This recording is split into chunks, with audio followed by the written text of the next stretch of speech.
Estamos en Edificada en Cristo, con la serie El Sacrificio de Jesucristo.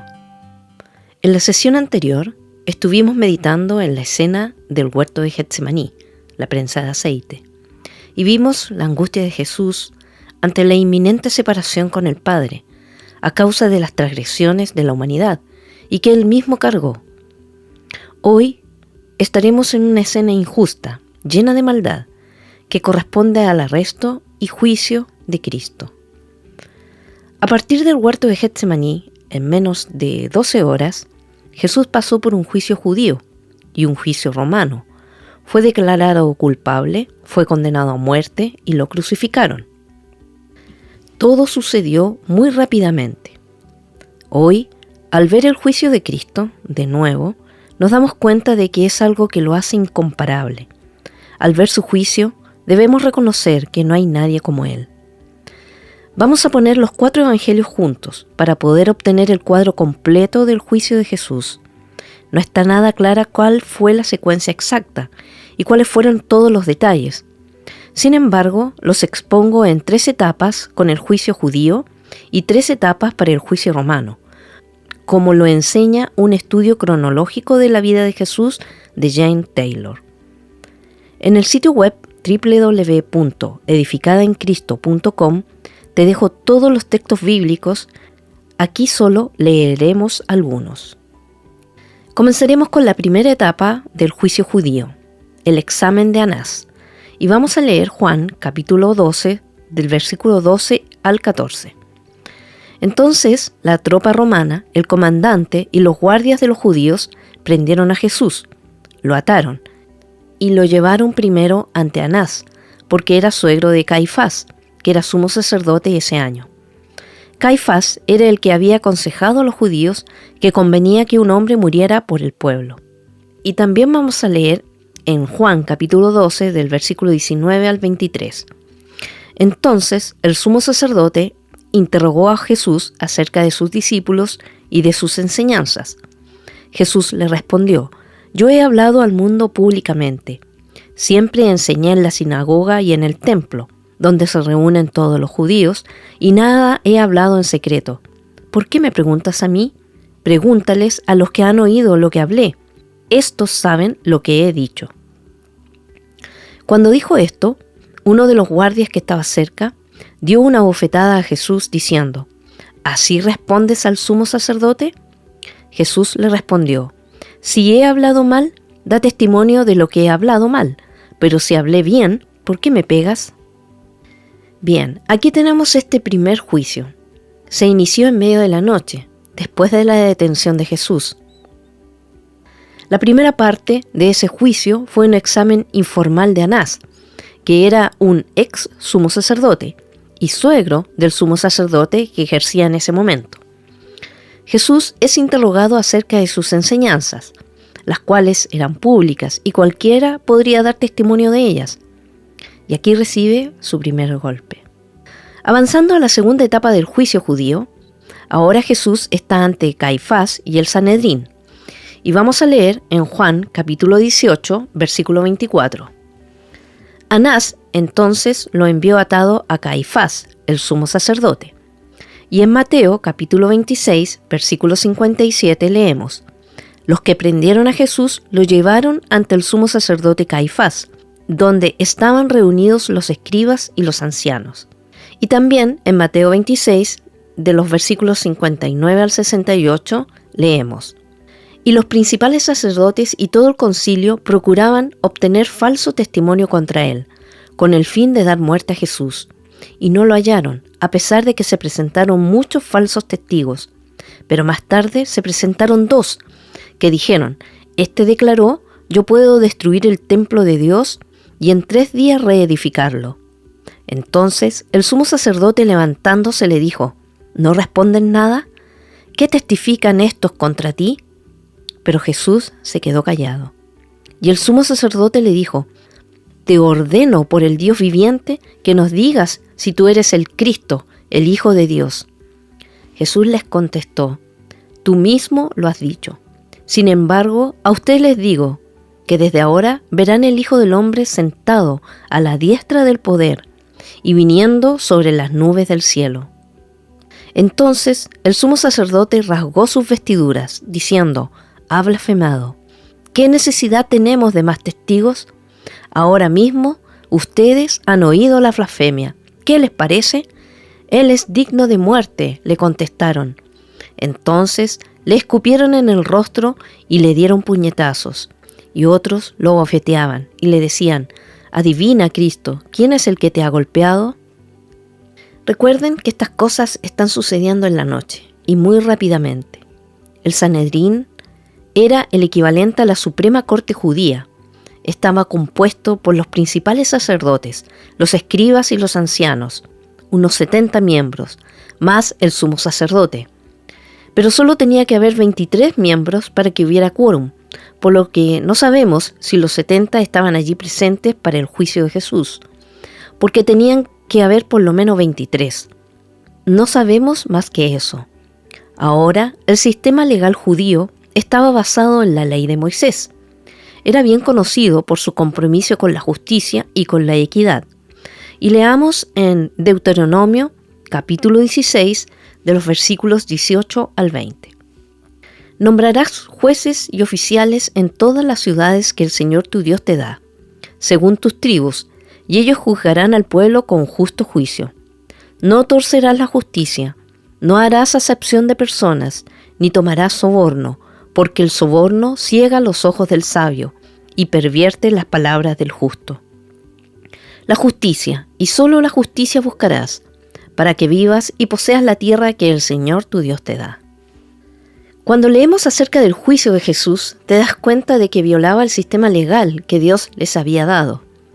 Y los principales sacerdotes y los ancianos y todo el concilio, ese era el Sanedrín, procuraban obtener falso testimonio contra Jesús, con el fin de darle muerte, y no lo hallaron, a pesar de que se presentaron muchos falsos testigos.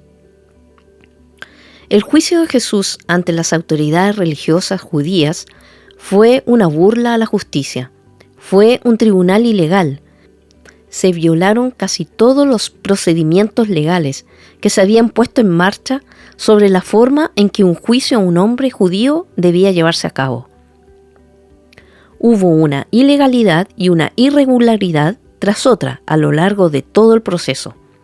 Aquí te expongo algunos ejemplos. Primero, la detención y el juicio se llevaron a cabo en medio de la noche. Según la ley judía, los juicios debían tener lugar durante las horas del día. Así que el hecho de que lo arrestaran en medio de la noche fue una violación de su propia ley judía. Segundo, el juicio se llevó a cabo en privado y no en público, otra violación de la ley. Tercero, el juicio se completó en menos de un día, menos de la mitad de un día en realidad, lo que era contrario a la ley judía. En la ley judía, un caso que involucrara la pena capital debía realizarse en 2 días. No podía concluirse hasta el siguiente día para darles la oportunidad a los testigos de presentarse y hacerle al hombre un juicio justo. Y cuarto, el juicio de Jesús violó las leyes del Antiguo Testamento que requerían una investigación a fondo por parte de la defensa. En lugar de esto, se apresuraron a enjuiciarlo y a pronunciar la condena tan pronto como les fue posible. Notemos que a Jesús lo mantenían atado, lo acusan de blasfemo, le escupían el rostro, le daban puñetazos, lo abofeteaban. Él no respondía ni a la blasfemia ni a los golpes. Y así llegamos a la tercera etapa del juicio judío. Jesús es formalmente condenado por el Sanedrín y conducido a Pilato. Y vamos a leer en Lucas capítulo 22 del 66 al 71. Cuando se hizo de día, se reunió el concilio de los ancianos del pueblo, tanto los principales sacerdotes como los escribas, y llevaron a Jesús ante su concilio, diciendo: «Si tú eres el Cristo, dínoslo». Pero él les dijo: «Si se los digo, no creerán, y si les pregunto, no responderán. Pero de ahora en adelante, el Hijo del Hombre estará sentado a la diestra del poder de Dios». Dijeron todos: «Entonces, ¿tú eres hijo de Dios?». «Ustedes dicen que yo soy», les respondió Jesús. Y ellos dijeron: ¿qué necesidad tenemos ya de testimonio? Pues nosotros mismos lo hemos oído de su propia boca. Y en Lucas 23, versículo 1 dice: toda la asamblea de ellos se levantó y llevaron a Jesús ante Pilato. Llegó la mañana, muy temprano, antes de las 6 de la mañana. Toda la noche Jesús estuvo soportando lo que hablaban de él, pegándole. Fue juzgado por jueces parcializados. Los miembros del Sanedrín, que eran conocidos como enemigos de Jesús, como leemos en Mateo 26, versículo 59. Ellos ya tenían decidido darle muerte y estaban usando todos los recursos para hacerlo. No dijeron este hombre es inocente hasta que se pruebe lo contrario. Estaban convencidos de que era culpable. Tenían el objetivo final en mente antes de que el juicio comenzara. Y solo impulsaron el juicio para lograr su objetivo, que era llevar a Jesús a la muerte. Luego Jesús fue condenado sobre la base de su propio testimonio, lo cual era ilegal según la ley judía. Es sorprendente que Jesús todavía eligió morir por infractores de la ley, incluso teniendo en cuenta el hecho de que muchas leyes fueron violadas cuando estuvo de camino a morir por esos infractores de la ley. Es increíble, es asombroso que él hubiera pasado por esto. Al amanecer, después de haber soportado la burla de esta farsa, de este juicio judío, se tomó la decisión formal de mandar a Jesús a la muerte. Sin embargo, los judíos no podían llevar a cabo la pena de muerte sin que ésta fuera confirmada por parte de las autoridades romanas. Y así entramos a la primera etapa del juicio romano: Jesús ante Pilato por primera vez. Leamos Juan capítulo 18, versículos 28 al 38. Entonces llevaron a Jesús de casa de Caifás al pretorio. Era muy de mañana, y ellos no entraron al pretorio para no contaminarse y poder comer la Pascua. Pilato, pues, salió afuera hacia ellos y dijo: ¿qué acusación traen contra este hombre? Ellos respondieron: si este hombre no fuera malhechor, no se lo hubiéramos entregado. Entonces Pilato les dijo: se lo pueden llevar y juzgar conforme a su ley. A nosotros no nos está permitido dar muerte a nadie, le dijeron los judíos. Esto sucedió para que se cumpliera la palabra que Jesús había hablado, dando a entender de qué clase de muerte iba a morir. Pilato volvió a entrar al pretorio y llamó a Jesús y le preguntó: ¿eres tú el rey de los judíos? Jesús respondió: ¿esto lo dices por tu cuenta o porque otros te lo han dicho de mí? Pilato contestó: ¿acaso soy yo judío? Tu nación y los principales sacerdotes te entregaron a mí. ¿Qué has hecho? Jesús le respondió: mi reino no es de este mundo. Si mi reino fuera de este mundo, entonces mis servidores pelearían para que yo no fuera entregado a los judíos. Pero ahora mi reino no es de aquí. ¿Así que tú eres rey?, le dijo Pilato.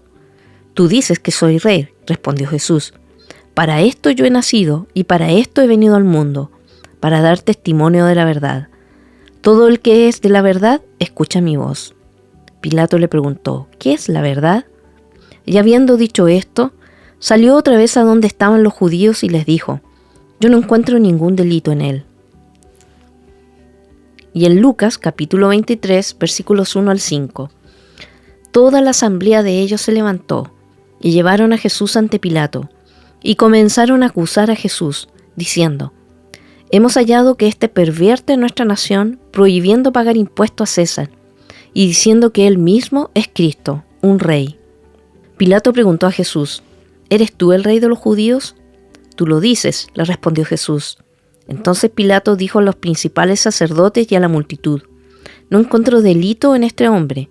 Pero ellos insistían diciendo: él alborota al pueblo, enseñando por toda Judea, comenzando desde Galilea hasta aquí. Pilato era el gobernador romano de Judea. Ahora a los romanos no les preocupaban las blasfemias, que fue por lo que los judíos juzgaron a Jesús.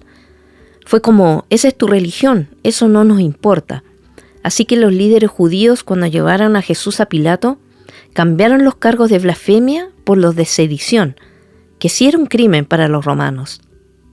Para los judíos realmente no hacía ninguna diferencia a la causa, ni la razón por la que lo iban a juzgar. Ellos solo querían a Jesús muerto. Levantaron falsos cargos, harían lo que fuera necesario y lo acusarían de lo que fuera. Aportarían cualquier testigo falso, lo querían muerto.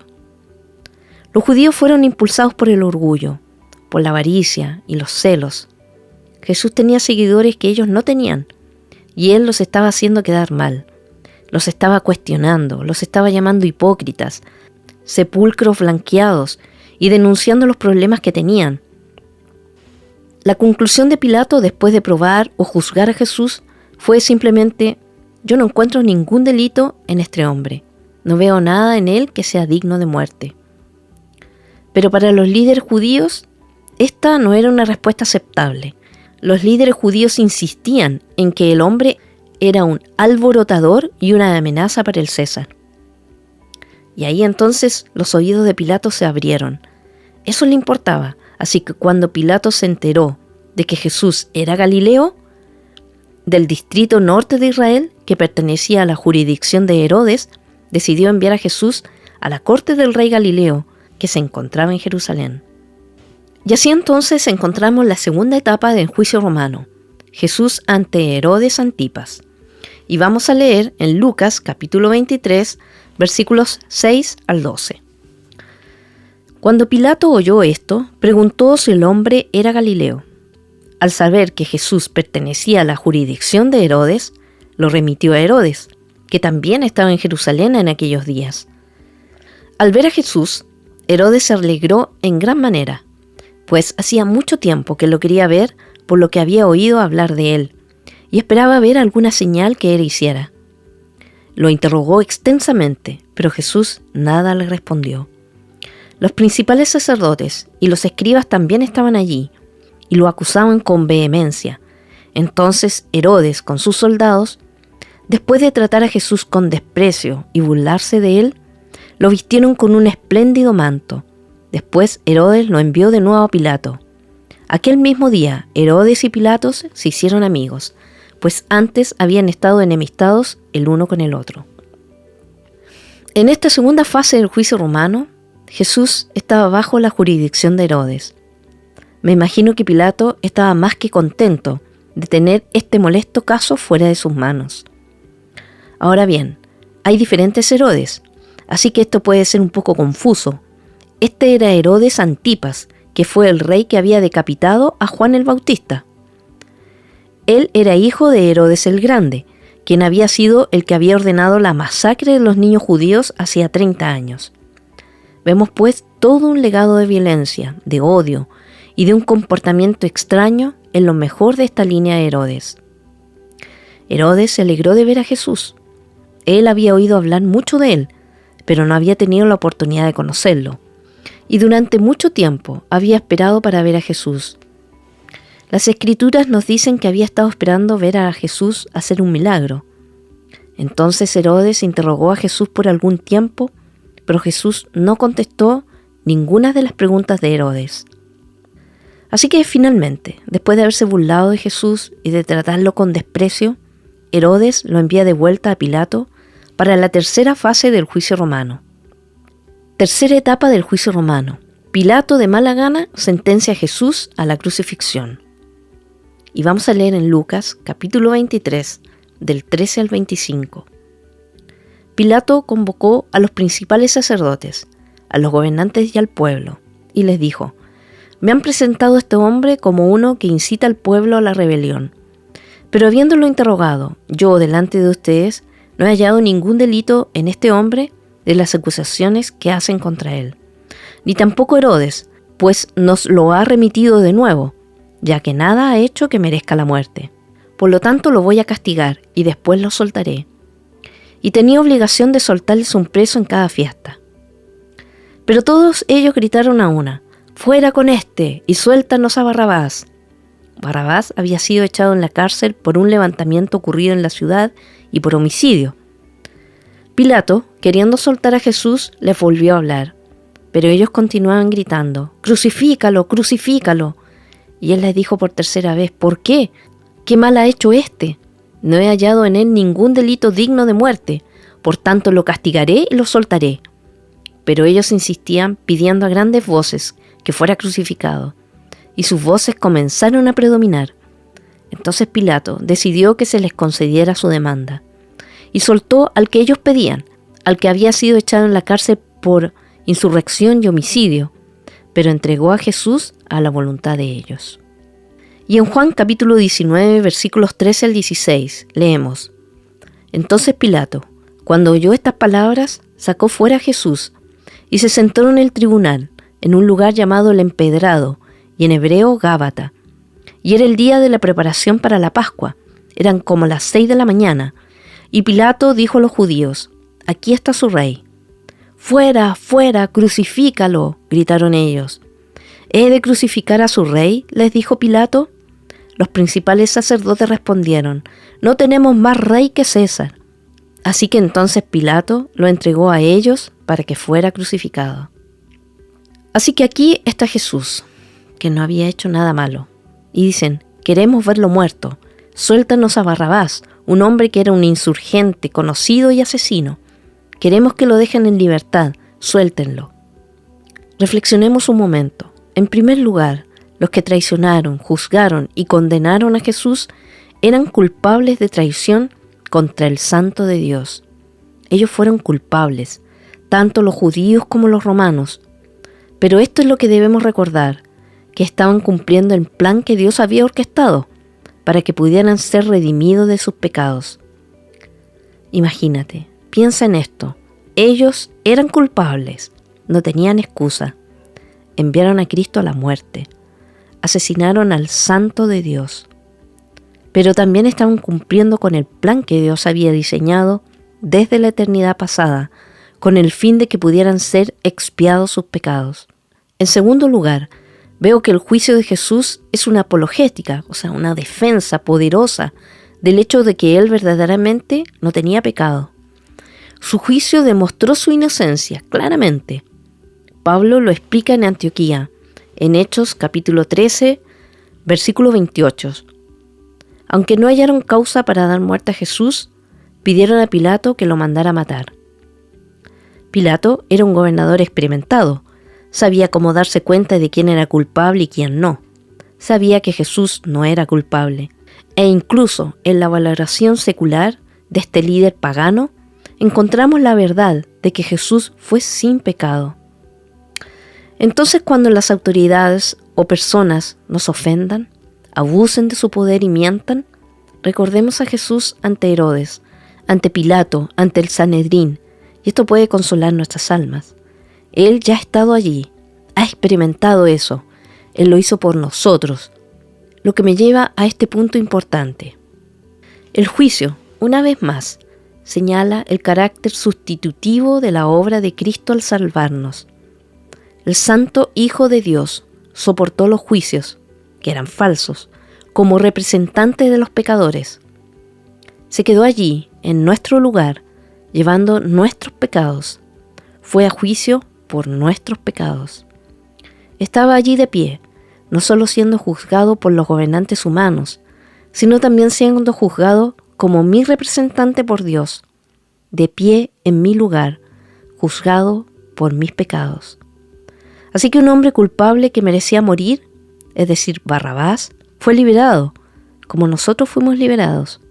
Y Jesús, que no había hecho nada digno de muerte, fue ejecutado en su lugar y en el nuestro. Una imagen de la muerte sustitutiva de Jesús en nuestro lugar.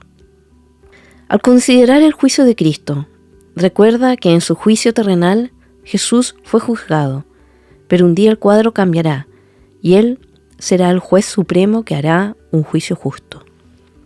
Si has confiado en Cristo como tu Salvador, que murió en tu lugar por tus pecados y has sido bautizada para perdón de pecados, entonces no tienes nada que temer ese día, cuando el juez justo venga blandiendo su espada para reivindicar toda justicia y juzgar todos los males. No tienes nada que temer. Pero si has rechazado a Cristo, no creyendo en Él, si no has confiado en Él, o si estás tratando de salvarte a ti misma, entonces puedo decirte que tienes mucho que temer cuando el juez justo venga a pronunciar su juicio justo. Te invito a tomar tu Biblia, a volver a leer y meditar en estos pasajes hasta que logres dimensionar lo que Jesús nuestro Señor hizo. Entonces cree, entrega completamente tu corazón a Dios y observa cómo transformará tu vida. Síguenos en el siguiente episodio para ser edificada en Cristo.